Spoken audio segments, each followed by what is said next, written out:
तो श्री हरिराम व्यास जी की चर्चा में एक इतनी सुंदर बात आई, सीखने योग्य बात, कि श्री हरिराम व्यास जी जिस किसी को भी देखते थे उसमें दोष नहीं देखते थे।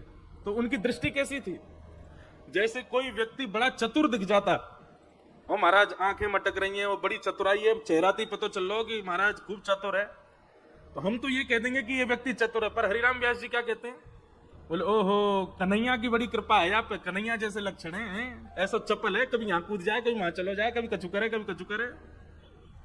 और कोई व्यक्ति बड़ा धीर गंभीर दिख जाता तो हम लोग क्या कहते हैं? अरे बड़ा इंट्रोवर्ट है, कोई तो बोले ना है, अपनी धुन में रहे। पर हरिराम व्यास जी ऐसे नहीं, हरिराम व्यास जी कहते ओहो प्रभु श्री राम की कृपा है, कम बोलते हैं, अल्प बोलते हैं। मतलब उनकी भावना ऐसी थी कि सबके अंदर भगवान है, इनके अंदर कृष्ण तत्व है, इनके अंदर राम तत्व है। और जैसे अब वृंदावन कई लोग आते हैं दिल्ली बंबई से, तो वृंदावन के पंडा हमारे बड़े आनंद वाले रहे, ऐसे सेठ दे दे नेक्स्ट सेवा करवा जा सबन की, नहीं करवावे को अरे तेरे बालक फले खूब आनंद करेंगे, नहीं दे जा, ऐसे करके कह दे। बाहर के लोग कहते हैं राम राम कितना मांगते हैं, कैसे करते हैं, क्या करते हैं। पर हरिराम व्यास जी की दृष्टि कैसी थी? अगर कोई मंगता आ जा तो ओहो बामन भगवान है भैया, बामन भगवान की मांगवे गए, कहां बलि के यहां मांगवे गए। किसी में दोष नहीं, सब में दृष्टि देखना, सब में भाव रखना कि इसके अंदर ठाकुर जी का कोई तत्व विद्यमान है। भैया भागवत की एक भी बात ऐसी नहीं है जिसको आप अपनी लाइफ में इंप्लीमेंट नहीं कर सकते। सब जीवन उपयोगी बातें हैं। आज से ही प्रारंभ करो, और आज से कैसे, अगल बगल में देखो कौन बैठो है, इनमें ही देखो इनमें कौन सा तत्व है भगवान को। ज्यादा क्रोध में बैठो होते हो, ओहो परशुराम जी कृपा है आप क्रोध में बैठो। थोड़ी चपलता है तो समझो नहीं, थोड़ा नटखट सो तो ठाकुर जी को स्वरूप है। कोई सुंदरता में अद्भुत है महाराज, नेत्र सुंदर, नासिका सुंदर। अब देखो सांसारी सुंदरता देखोगे तो चित्त में काम प्रकट हो, चित्त में वासना प्रकट हो, चित्त में दुर्भाव प्रकट हो। पर कोई की सुंदरता देख करके ये विचार करो ओहो मोहिनी भगवान की कृपा है आप पर। क्या मोहिनी भगवान कैसे सुंदर, 33 कोटि देवता मोहित है गए महाराज उन पर। अब उसमें भी आप भगवत तत्व देखोगे तो फिर दोष प्रकट नहीं हो सकता, दोष दृष्टि नहीं आ सकती चित्त में। तो भक्त का पहला लक्षण क्या है कि जब ठाकुर जी के सामने जाए तो सबको मिथ्या माने, उन्हीं को सत्य माने। दूसरा लक्षण क्या है? जब ठाकुर जी से दूर जावे तो सब में ठाकुर जी को माने। द्वारिकाधीश मंदिर में खड़े हैं तो यही है और कोई कछु ना है, और मंदिर से बाहर आए तो सब द्वारिकाधीश हैं, जितने घूम रहे हैं जितने मिल रहे हैं सब द्वारिकाधीश, सब आनंद वाले, कोई में दोष मत देखो। अन्यश्च दोष गुण चिंतनमाशु मुक्त्वा, श्रीमद् भागवत के महात्म्य में लिखा है दूसरे में दोष गुण देखना बंद करो, सब में सब ठाकुर जी के स्वरूप में, ऐसी भावना रखो।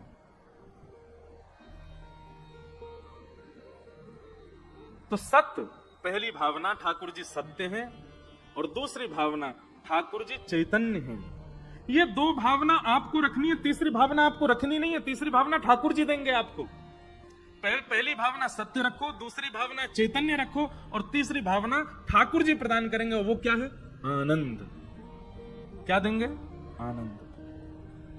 कभी भी ऐसा मत कहना कथा सुन के सुख मिला ना, कथा सुन के अच्छा लगा ना, कथा सुन के मजा आया ना, कथा सुन के आनंद आया। द्वारिकाधीश के दर्शन करके आनंद आयो, बिहारी जी के दर्शन करके आहा आनंद आ गए, बरसाने जाके आनंद आ गए। आनंद ठाकुर जी सुख प्रदायक नहीं है। और क्षमा कीजिए यदि आपके मुख से सुख ही शब्द निकल रहा है तो इसका मतलब भी आनंद मिला ही नहीं आपको। सुख में और आनंद में भी भेद है। सुख व्यवस्थाओं से प्रकट होता है। आज देखिए हमने महाराज पहली बार शोभा यात्रा में कूलर भी चल रहे हैं, वाह। सबसे पहले जब मेरी दृष्टि पड़ी मैंने कि भैया जे काम ब्रजवासी कर सके, तो शोभा यात्रा में 5-10 कूलर चल रहे, वही लग गए देखे यहीं पे।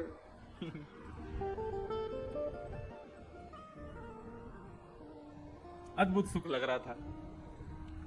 जब जब बगलते वो ढकेल पर लेके निकलता हूँ महाराज, ऐसे लगती यहीं रुक जा, अब चल मेरे को मन नहीं, तो यहीं खड़ो रहे। हाँ सुख मिल रहा है, क्या आनंद। वैसे तो मैं शोभा यात्रा में कहीं जाऊं ना हूं, क्योंकि अधिकतर हम पहुंचते ही तब हैं जब कथा शुरू है वारी हो, तभी बात शहर में पहुंचे तो शोभा यात्रा वही लोग कर लें। पर जब मथुरा की बात थी तो हमारे सब भैया लोग आए, तो मैंने कि द्वारिकाधीश जी के दर्शन की मेरी बड़ी इच्छा है, तो मैं आऊंगा। आज व्यवस्था देखी, कूलर चल रहे संग में, जगह जगह पानी बट रहे महाराज, ठंडे ठंडे, और भी कुछ मिलो होगा। मैं तो फिर बीच में ही चलो आया वापस, कहीं कहीं लगे कचौड़ी जलेबी पाए होंगे। अच्छा, मैंने हमारे जो पंडित जी एक उनसे मैंने हो गई, मैंने कि सुनो, मैंने यूं देख लियो यार, कथा के बीच में तो चाय नाश्ता नहीं है कि समन को आवे कचौड़ी पा लो जलेबी पाए। मैंने ब्रजवासी भैया खूब आनंद से कथा सुना है, कहीं ऐसी सुनने लगे वो नहीं है, बगल वाले हॉल में है व्यवस्था। मैंने कहा हाँ व्यवस्था तो होगी, भूखे भजन ना होए गोपाला, ले लो अपनी कंठी माला। लेकिन एक बात याद रखिएगा, व्यवस्थाओं से जब आप प्रसन्न होते हो उसको सुख कहते हैं, पर जब व्यवस्था भी ना हो और फिर भी प्रसन्न चित्त हो उसी को आनंद कहते हैं, वही आनंद है। कथा में कई बार कई लोग अव्यवस्थित होकर भी बैठे होते हैं, उनको ठीक से व्यास जी दिखाई भी नहीं दे रहे, ठीक से हवा भी नहीं लग रही, ठीक से बैठने की व्यवस्था भी नहीं बन पाई, पीछे ही बैठ गए बेचारे। लेकिन फिर भी उनके मन में क्या रहता है कि बस शब्द सुनाई दें, कथा सुन लें हम। क्यों? क्योंकि वो आनंद प्रदान करती है। अब ऐसी कुछ व्यवस्था, आप कथा के अनरत अन्यत्र कोई कार्यक्रम हो ना मंच पर, आप बैठ नहीं पाओगे। क्यों? क्योंकि वहां आपको सुख की कामना, सुख में व्यवस्था चाहिए। वो बात अलग है, बहुत अच्छी व्यवस्था करी, सबके लिए उत्तम व्यवस्था है, पर कई बार व्यवस्था ना भी हो ना तो भी कथा में आनंद आता है। क्यों? बस कथा शुरू होने की देर होती है, शुरू होते पर यूं लगती है अब कोई दिक्कत नहीं, अब जो चीज नहीं है नहीं सही है, इतने में ही पर्याप्त है। क्यों? क्योंकि कथा हमको सुख आनंद दे रही है। हमारे वृंदावन तटीय स्थान जाओ, लाइट नहीं है, फोन चलाना अलाउ नहीं है, पिक्चर्स कोई ले नहीं सकता, एसी कूलर पंखा कुछ नहीं है वहां पर, लेकिन वहां बैठने के बाद उठने की इच्छा नहीं होती। क्योंकि हमारे मथुरा के, हमारे सब चतुर्वेदी ब्राह्मण और हमारे सब मथुरा के ब्रजवासी तो सब तटीय स्थान खूब जाते हैं। मैं भी खूब जाऊं, बाबा के पास बैठूं, खूब सेवा करके आऊं, एक अद्भुत आनंद की अनुभूति होती है। क्यों? क्योंकि वहां व्यवस्था एक भी नहीं है, पर वहां विराजमान श्री मोहिनी बिहारी जी, वहां विराजमान संत जनों का जो जप है, जो तप है, उसकी ऊर्जा इतनी है कि व्यवस्था की आवश्यकता नहीं। अरे बड़े बड़े मंत्री भी अगर जाएं तो वो रज में ही बैठ जाएंगे, बिना कोई आसन के ही बैठ जाएंगे, रज ही बात पर छोटी परिक्रमा लगा भी जाएंगे। ए भैया ब्रजवासी ऐसा ना करो, करें ब्रजवासी तो एक संग ही लगाया हमें सबरी। लेकिन अगर आपने मुखार बिंद से परिक्रमा शुरू करी है, पूरी परिक्रमा कर लोगे, जैसे ही राधा कुंड पहुंचोगे, राधा कुंड पहुंचते ही लगेगी आहा रिक्शा वाले कितने सुखी, ये टम्पून पे जा रहे कहा, इनको कितना आनंद है, चलना नहीं पड़ रहा। लेकिन वो भारी पड़ रहा, एक एक कदम रखना भी, तब भी सुख मिल रहा, तब भी आनंद है रहा।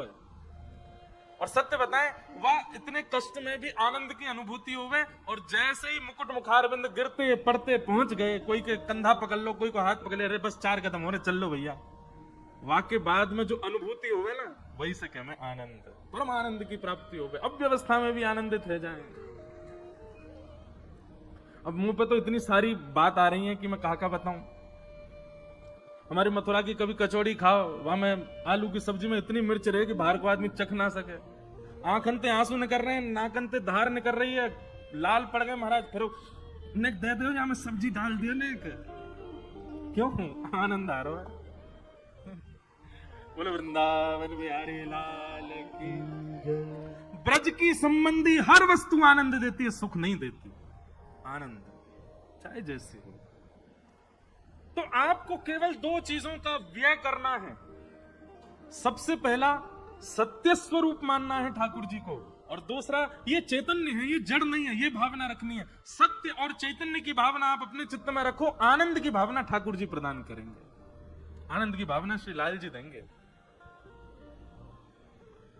सच्चिदानंद रूपाय, 3 रूप हैं भगवान के। दूसरी बात, विश्वोत्पत्त्यादि हेतवे।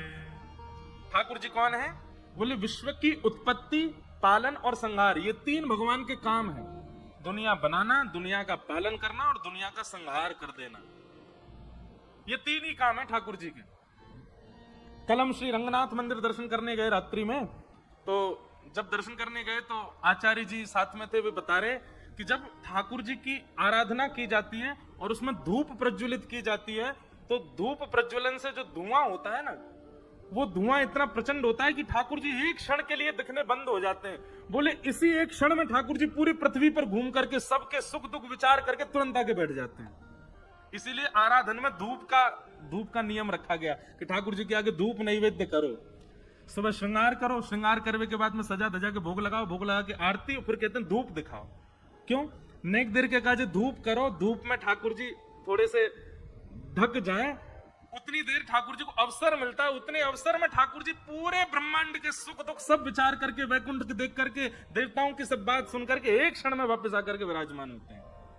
इसलिए धूप नैवेद्य करते हैं। कल पहली बार पता चली है मैं ये बात, मैंने कहा जय हो, आपने अद्भुत बात बताई। इसीलिए धूप आरती होती है हर मंदिर में, पर अब धूप असली बन नहीं रही, इसलिए नेक नेक की धुआं करें। पर यदि वाकु भाव से बनाया जाए तो इतना धुआं तो होना चाहिए कि ठाकुर जी नेक देर को गायब से ही रह जाए। भैया ये सब अपने घर में मत कर लियो, जाके कहीं खुल्लो खुल्लो करते घूम रहे हैं सब, रे अरे भैया कहाँ सुने आयो कथा, पूरे घर में धुआं कर दियो या नहीं। तो मंदिर की एक बात मैं बता रहा हूं। तो ठाकुर जी का काम क्या है? उत्पत्ति करना, पालन करना और समय की अवधि पूर्ति पर संहार कर देना। एक बालक जैसा स्वभाव है। मिट्टी का कोई घर बनाया, उसको सजाया धजाया, बालक के मन में आ गई तो पैर मार करके मारा, तोड़ दिया। बालक पहले जिद करता है माता पिता से, खिलौना दिलाओ खिलौना दिलाओ, खिलौना रो रो करके ले लेगा, खेलेगा, कुछ दिन बाद तोड़ देगा। ऐसे ठाकुर जी पहले सृष्टि बनाते हैं, पालन करते हैं, और जब समय की अवधि पूर्ण हो जाती है तो इसी सृष्टि को अपने उदर में धारण करके सबका प्रलय करके समाप्त कर देते हैं। उसके विस्तार आगे कथाएं आएंगी तब सुनेंगे हम। ये भगवान के तीन काम, तीन रूप, तीन काम और तीन गुण हैं ठाकुर जी के। बहुत ध्यान से सुनना। कि तापत्रय विनाशाय श्री कृष्णाय वयं नमः।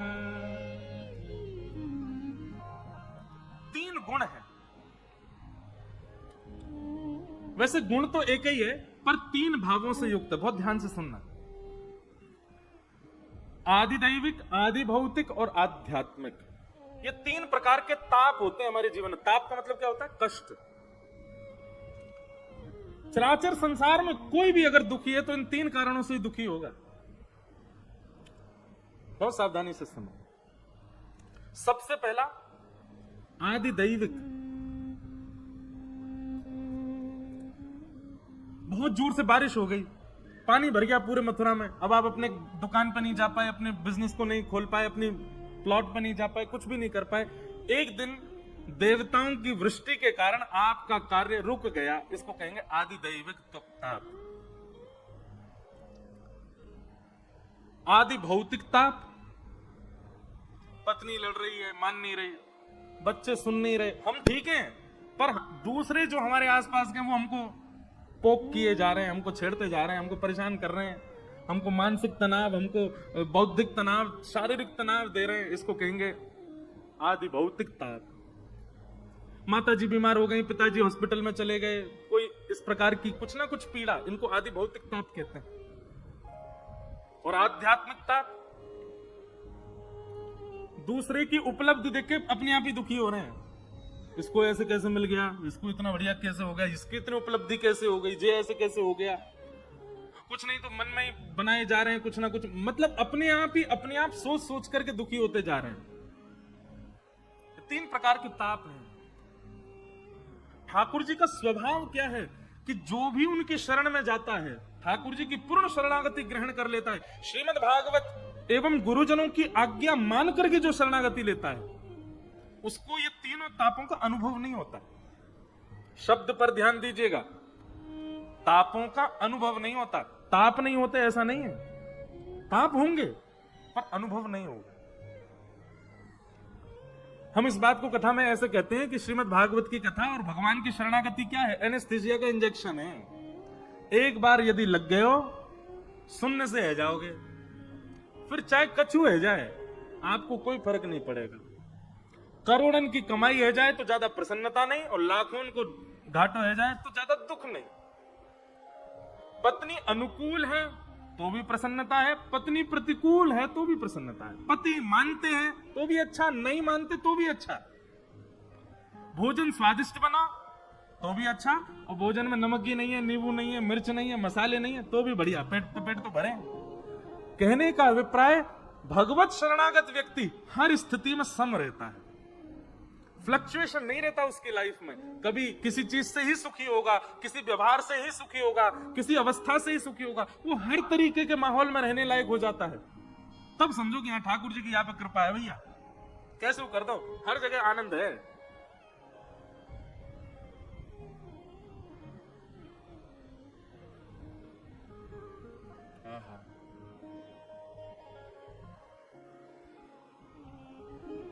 तो क्या बता रहा था मैं? हाँ, तापत्रय विनाशाय।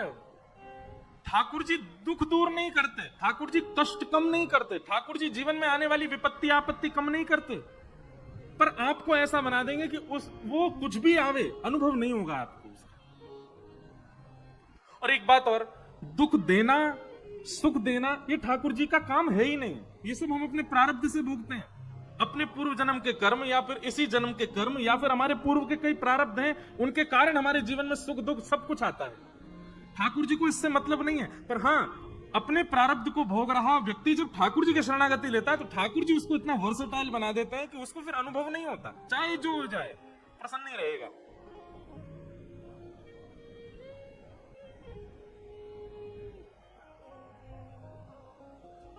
एक भाव हम गाया करते हैं,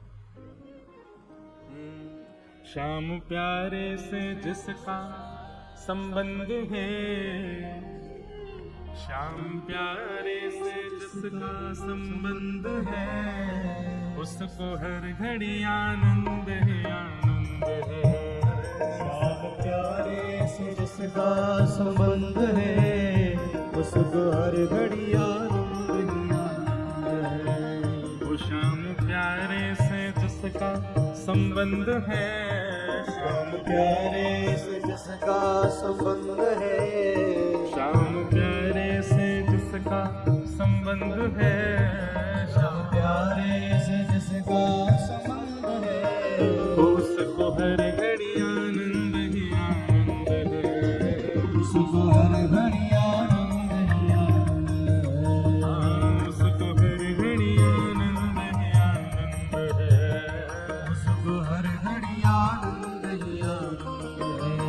वो श्याम प्यारे से, श्याम प्यारे से, श्याम प्यारे से जिसका संबंध है, श्याम प्यारे भाव से से जिसका संबंध है, मुरली वारे ते जिसका संबंध है, मुरली वाले से जिसका संबंध है, उसको हर घड़ी आनंद ही आनंद है, उसको हर घड़ी आनंद ही आनंद है, उसको हर घड़ी आनंद ही आनंद है, उसको हर घड़ी आनंद ही आनंद है। वो झूठी ममता से करके किनारा, झूठी ममता से, करके किनारा, झूठी ममता से करके किनारा,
इन सब भावों से ये मत समझ लेना कि महाराज जी यूं कह रहे हैं कछु करनो ना है, पड़े रहो ठाकुर जी सब अपने आप कृपा करेंगे, ऐसा नहीं।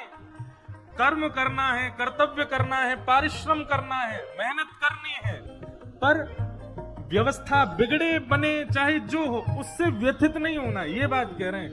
और वो तभी हो सकता है जब ठाकुर जी संग में हो। ठाकुर जी से विलग व्यक्ति कुछ भी करेगा परेशान होगा, उसके मिलने वाली सुख दुख से उसके चित्त पर असर पड़ेगा ही पड़ेगा। इसलिए कहीं आलसी बन जाने को मत समझ लेना इसको। बुझाओ उठा के गाओ, उसको हर घड़ी आनंद उसको हर घड़ी आनंद बोल द्वारिकाधीश की।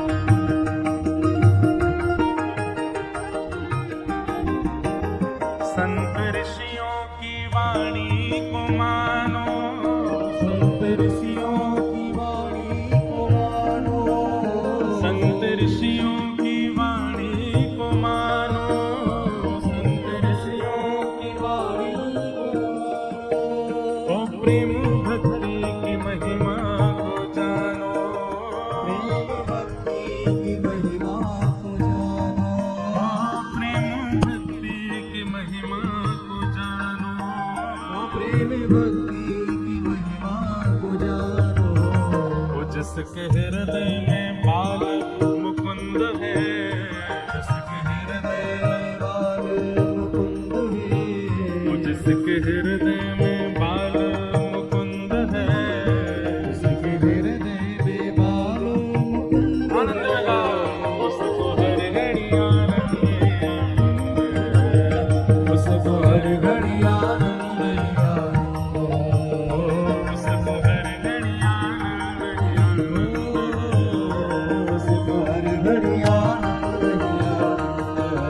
ओ श्याम प्यारे से जिसका संबंध है, श्याम प्यारे से जिसका संबंध है, उसको हर घड़ी आनंद ही आनंद है, उसको हर घड़ी आनंद ही आनंद उसको हर घड़ी आनंद ही आनंद है। उसको हर घड़ी आनंद ही और आनंद वाले व्यक्ति के लक्षण बताए जा रहे हैं। निंदा चुगली ना जिसको सुहावे, निंदा चुगली ना जिसको सुहावे। एक बात हमेशा याद रखना, जो दूसरे के सामने तो बहुत बढ़िया है भैया, तो बहुत बढ़िया है, तेरा काम बहुत बढ़िया चला, तेरे बालकन को देख करके तू मेरो सीनों चढ़ जाए, और जैसे वो आदमी दूर गया नहीं सुबह को 4 गाली दे, ऐसे इनसे ठाकुर जी बहुत दूर रहे हैं। इसलिए ये गुण जामे हो भैया, याकू मृत्यु आवे वैसे पहले पहले ठीक करो। ये गुण यदि भीतर रह गया भगवत प्राप्ति में बहुत बड़ी बाधा बन जाएगी। नहीं तो जैसे हो प्रत्यक्ष भी वैसे रहो, पीछे भी वैसे रहो। कोई की निंदा करनो, स्तुति करनो, चुगली करनो, मुख पे प्रशंसा करनो, पीठ पीछे बुराई करनो, ये सब लक्षण ये होते सब में, बस किसी में थोड़ी मात्रा में होते, किसी में ज्यादा मात्रा में होते, ऐसा नहीं। निंदा चुगली ना जिसको सुहावे, निंदा चुगली न जिसको सुहावे, वो बुरी संगत की रंगत न भावे, बुरी संगत की रंगत न भावे, बुरी संगत की रंगत न भावे, संगत की रंगत न भावे। जिसको सत्संग हरदम पसंद है, जिसको सत्संग हरदम पसंद है, जिसको सत्संग हरदम पसंद है, जिसको सत्संग हरदम पसंद है, उसको हर घड़ी आनंद ही आनंद है, उसको हर घड़ी आनंद ही आनंद है, उसको हर घड़ी आनंद ही आनंद है, उसको हर घड़ी आनंद ही आनंद है। ओ श्याम प्यारे से जिसका संबंध है, नाम प्यारे से जिसका संबंध है, भोले वाले से जिसका संबंध है, भोले वाले से जिसका संबंध है, उसको हर घड़ी आनंद ही आनंद है, उसको हर घड़ी आनंद ही आनंद है, उसको हर घड़ी आनंद ही आनंद है। उसको हर घड़ी आनंद ही आनंद। गोविंद बोलो हरि गोपाल बोलो, बोलो हरि गोपाल बोलो, हरि गोविंद बोलो हरि गोपाल बोलो, गोविंद बोलो हरि गोपाल बोलो, जय जय राधा रमण हरि गोविंद बोलो, राधा हरि गोविंद बोलो, हरि राधा रमण हरि गोविंद बोलो, हरि गोविंद बोलो,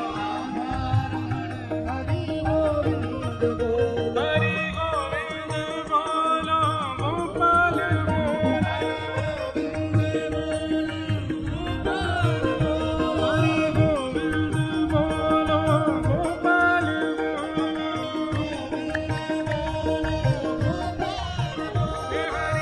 गोविंद बोलो गोपाल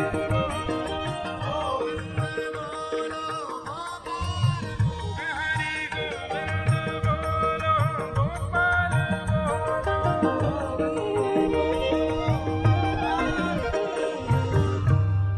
बोलो वृंदावन बिहारी लाल की जय। तो तापत्रय विनाशाय श्री कृष्णाय वयम नमः। ठाकुर जी की शरण में आने से जीवन में कष्ट आने कम हो जाएंगे, दुख आने कम हो जाएंगे, विपत्तियां नहीं आएंगी, बुरा समय नहीं आएगा, पीड़ाएं नहीं आएंगी, आप बीमार नहीं पड़ोगे, लक्ष्मी की खूब वर्षा होगी। ये सब केवल और केवल मन को प्रसन्न करने वाली बातें, सत्य कुछ भी नहीं है। इस पृथ्वी का नाम क्या है? दुखालयम शाश्वतम। क्या नाम है? दुखालय। क्या नाम है? जोर से बोलो, कहा नाम है? दुखालय। जहां पर हम बचपन में पढ़ने जाते थे उसका नाम क्या था? भोजन कहां करते हैं? कार्य कहां किए जाते हैं? चिकित्सा कहां होती है? और दुख जहां मिले वो दुख। जैसे चिकित्सालय में भोजन नहीं होता, चिकित्सालय में पढ़ाई नहीं होती, विद्यालय में भोजनालय नहीं होता, तो फिर इस दुखालय में सुख कहां से मिलेगा? ये तो वही बात हो गई कि आप हॉस्पिटल में भोजन ढूंढने गए हो। ये तो वही बात हो गई कि आपके हाथ में चोट लगी, बुखार लगा, और आप विद्यालय गए हो, वहां टीचरों से करो मुझे बुखार आ गया। अब टीचर तो पढ़ाना जानते हैं, वो बुखार थोड़ी उतार देंगे। ठीक वैसे ही जो संसार में आकर के सुख की कामना करें कि हमको सुख चाहिए, तो भैया ये तो है ही दुखालय, यहां सुख कहां से मिलेगा? बस सुख बना लिया जाता है अपने अनुसार। जैसे आज शोभा यात्रा में कूलर लगा के बनाया था नहीं, मैं कूलर लगा के इतनी व्यवस्था, मैं तो बार बार ये सोचूं व्यवस्था बनाई कैसे होगी। मुझे तो लगे अगली मथुरा की कथा में ये एसी चलेंगे, एक एक वहां पे बैठ करके। यूं मत सोचो महाराज जी ऐसे क्यों करें, मैं तो आनंद ले रहा हूँ सब ब्रजवासी। मुझे बहुत अच्छी लगी, मैं अगली कथा बारे में बताऊंगा। भाई गर्मी में कथा हो तो एक एक रिक्शा में एक एक कूलर लेके चलो संग। तो सुख नहीं है भैया, सुख हम लोग थोड़ी क्षणिक सुख मिलता है हमको, और उस क्षणिक के लिए हम पूरी व्यवस्था करते हैं। थोड़ी देर का सुख भोगने के लिए हम पूरी व्यवस्था करते हैं। है नहीं सुख यहां पर। इसलिए ठाकुर जी की शरण में आ जाओ, भोले बाबा को भजने लग जाओ, हनुमान चालीसा के इतने पाठ करने लग जाओ, दुर्गा मैया के इतने व्रत कर लो, इतने सोमवार कर लो, ये हो जाएगा, वो काम बन जाएंगे। ये सब बुरा नहीं मानना, पर ये सब केवल मन को कहने वाली बातें, इनसे कुछ फर्क पड़ने वाला नहीं है। संसार में आप वो सब भोगोगे जो आपके प्रारब्ध में होगा।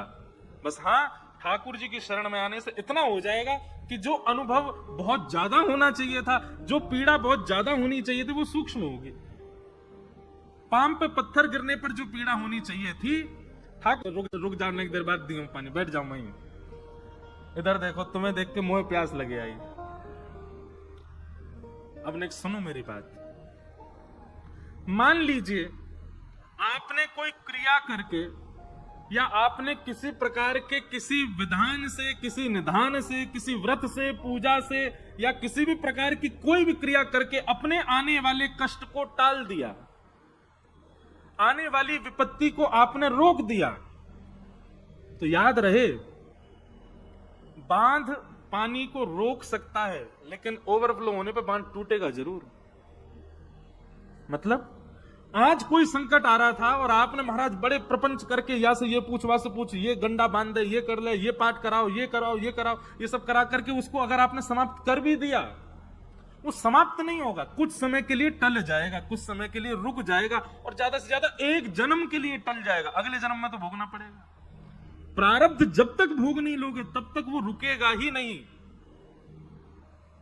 भोगना पड़ेगा। इसलिए मैं कभी कभी कथा में एक बात कहता हूं कि भाई छोटे मोटे दुख, छोटे मोटे पीड़ा, छोटे मोटे संकट जीवन में आते हैं ना, उसको भोग लिया करो तुरंत। कुछ समय आपके अनुकूल नहीं चल रहा है, कोई बात नहीं, अपने ऊपर विश्वास रखो, ठाकुर जी पे विश्वास रखो, अपना कार्य करते चलो। कुछ समय की बात है, ठीक है, भोग लो उसको। कुछ समय बाद जब आप उसको भोग लेंगे तो आप अपना प्रारब्ध ही नष्ट कर रहे हैं। अगर कुछ क्षण के लिए उसको आपने रोक दिया तो कुछ दिन बाद भोगना पड़ेगा, उससे निवृत्त नहीं हो सकते। और ये बात हम कोई अपनी मनगढ़ंत नहीं कह रहे हैं। एक बहुत प्रसिद्ध कथा आती है, श्री जगन्नाथ भगवान के परम भक्त हुए श्री माधवदास जी, क्या नाम था? तो माधवदास जी को एक बार पेट का रोग हो गया और ऐसा भयानक रोग कि महाराज कुछ भी पानी भी पिए तो रुके ना, बार बार शौच के लिए उनको जाना पड़ता था। लेकिन वो इतने बड़े भक्त थे ठाकुर जी के, श्री जगन्नाथ भगवान अपनी ब्रह्म वेदी पर झूमते थे। जैसे ही माधवदास दर्शन करने आता, जगन्नाथ भगवान ऐसे होते, माधवदास को देख करके आनंदित हो जाते। इतने बड़े भक्त माधवदास। और उनको एक रोग हो गया जिसके कारण उनको बार बार शौचालय जाना पड़ता और शौच जाने की वजह से वो मंदिर नहीं जा पाते। रोग इतना ज्यादा बढ़ गया कि अब माधवदास जी उठ भी नहीं पाते, बिस्तर पर पड़े पड़े ही शौच निवृत्त होने लगे। ठाकुर जी को दया आ गई, और ठाकुर जी को दया आई तो ठाकुर जी रूप बदल करके छोटे से बालक बन करके आए और माधवदास जी की सेवा करने लगे। उनके मलमूत्र से सने वस्त्रों को ले जावें और ले जाके धो करके सुखा दें, जल लेकर के आवे, जल पिला दें, जो उनके अनुकूल भोजन होना चाहिए वो बना करके उनको पवावें, उनके चरण दबावें, बुखार चढ़ आवे तो सिर पर पट्टी रखें। माधवदास जी 2-3 दिन तक तो बेहोशी से में ही थे, उनको पता ही नहीं कौन कर रहा है सब। पर 2-3 दिन बाद जब थोड़ी चेतना जगी तो उन्होंने ठाकुर जी के रूप को देखा। रूप देखते ही पहचान गए, बोले कि ये छद्म वेश में ठाकुर जी हैं। हाथ पकड़ लिया, बोले क्या कर रहे हो आप? आपकी सेवा कर रहा हूं। बोले मैं जानता हूं आप साक्षात जगन्नाथ जी हो। जैसे कि जगन्नाथ जी तो ठाकुर जी प्रकट हो गए। बोले माधवदास जी आप पहचान गए? बोले कि आप भक्त से बच नहीं सकते। बोले अब ठीक है, तुमने मेरी इतनी सेवा की, भक्तजन मेरी इतनी सेवा करते, भक्त के जीवन में पीड़ा है तो मैं भी तो सेवा कर सकता हूं ना। तो माधवदास जी कहते हैं, बोले ठाकुर जी आप सेवा करने आ गए, मेरी सनी हुई धोती धोने आ गए, मुझको भोजन खवाने आ गए, आप तो परमात्मा हो, चुटकी बजाओ मेरी पीड़ा दूर कर दो। आप तो परमात्मा हो, मेरे सिर पे हाथ फेर दो, पेट पे हाथ फेर दो, मेरी जो जो पीड़ाएं हैं सब खत्म कर दो। तब श्री जगन्नाथ भगवान कहते नहीं माधवदास, ये तुम अपना प्रारब्ध भोग रहे हो, किसी जन्म का कभी का कोई दुष्कर्म है तुम्हारा जो तुमको निवृत्त, उसको यही तुमको निपटा करके जाना पड़ेगा। अगर मैंने इसको यहीं रोक दिया, तुमको स्वस्थ कर दिया, तुमको मंगल कर दिया, तुम बिल्कुल उचित हो गए, तो जितना प्रारब्ध बचा है उसको भोगने के लिए तुमको फिर जन्म लेना पड़ेगा। इसलिए इससे निवृत्त हो लो, इसको भोग लो। हाँ, मेरा आश्रय लेकर के भोगोगी, मेरा नाम जप करके भोगोगे, तो जो 5 साल में खत्म होगा वो 5 महीने में खत्म हो जाएगा, जल्दी जल्दी भुगवा दूंगा। एक प्रकार से जिस कार्य को होने में 5 वर्ष लगते हैं, ठाकुर जी का नाम आश्रय करने से, ठाकुर जी की शरणागति ले देने से, ठाकुर जी का नित्य दर्शन, नित्य कथा श्रवण करके अपने मन बुद्धि चित्त और अपने व्यवहार को सुधारने से ठाकुर जी को इंडिकेशन मिल जाता, अब ये सुधर रहा है, अब इसने दूषित कर्म त्याग दिए हैं, अब ये सही मार्ग पर चल रहा है, तो ठाकुर जी बस इतनी आज्ञा कर देते हैं प्रारब्धों को कि अब इसके जीवन में 5 वर्ष नहीं 5 महीना लगाओ, बस 5 महीना में सब खत्म करो जितना भगवाना है इसको। इसलिए कई बार देखा जाता है अधिकतर भक्त वैष्णव उसके जीवन में कष्ट आएगा ही आएगा। नाम जापक हो, कथा श्रवण करने वाला हो, कथा करने वाला हो, कष्ट आएगा, दिखेगा नहीं, दिखेगा वो प्रसन्न नहीं, पर उसके जीवन में कष्ट है, वो भोग रहा है, वो निवृत्त हो रहा है। इसलिए मैं प्रार्थना करूं भैया, नाम जप करो, ठाकुर जी की कथा सुनो, और कहीं अंतिम श्वास निकल गई और वहां से पहले अपने दूषित विचार, दूषित व्यवहार, दूषित स्वभाव को नहीं सुधार पाए तो बहुत पछताओगे, पहले सुधार लो। कथा हम सबको चुनती है, किसी व्यक्ति विशेष के धन लगाने से, किसी व्यक्ति विशेष के पूरे व्यवस्था करने से कथा होती है, पर मूल रूप से जो जो कथा में आए सब चुने गए हैं। ठाकुर जी इनको मौका दे रहे हैं कि भाई तुम 7 दिन कथा सुन के नेक और सवर जाओ, नेक समझ जाओ, नेक सुधर जाओ। लाखों करोड़ों लोग बाहर से निकल जाएंगे, नहीं आएंगे, वही आएंगे जो चुने गए ठाकुर जी के द्वारा, क्योंकि ठाकुर जी उनको अवसर दे रहे हैं, एक बार नेक सुनो, नेक सुनकर के अपनी अपनी अपनी भावना को प्रकट करके नेक सुधारो, समझ जाओ, अंतिम श्वास आए उससे पहले ठीक है लो। क्योंकि व्यक्ति को सबसे ज्यादा आत्मग्लानि होती है जब वो मृत्यु को प्राप्त कर लेता है और अपने कई दोषों को सुधारने का सोचता रहा लेकिन सुधार नहीं पाया, और उसी आत्मग्लानि की वजह से ठाकुर जी उसको फिर भेजते हैं, जा अब इनको सुधार किया, लेकिन उनको तो क्या सुधारे, वो दूसरे फिर और बना लेता है नए। मैं एक बात कहता हूं कि हम सब हिसाब बराबर करने आए हैं पृथ्वी पर पुरानों तो बराबर क्यों नहीं, या जन्म को नए और बना लियो। हमारी जो हिसाबन की जो बैलेंस है ना, वो कम नहीं होता है, बढ़ता ही जाता, बढ़ता ही जाता, बढ़ता ही जा रहा है। इसलिए भैया ये कथा जीवन में आई है, आप सब चुने गए हो, या कथा में नित्य एक आज्ञा तो आपको माननी ही माननी है, चाहे कोई भी एक आज्ञा का पालन करो। 4 घंटे बैठ करके कोई एक आज्ञा व्यासपीठ की ऐसी हो उसका पालन करना ही करना है आप।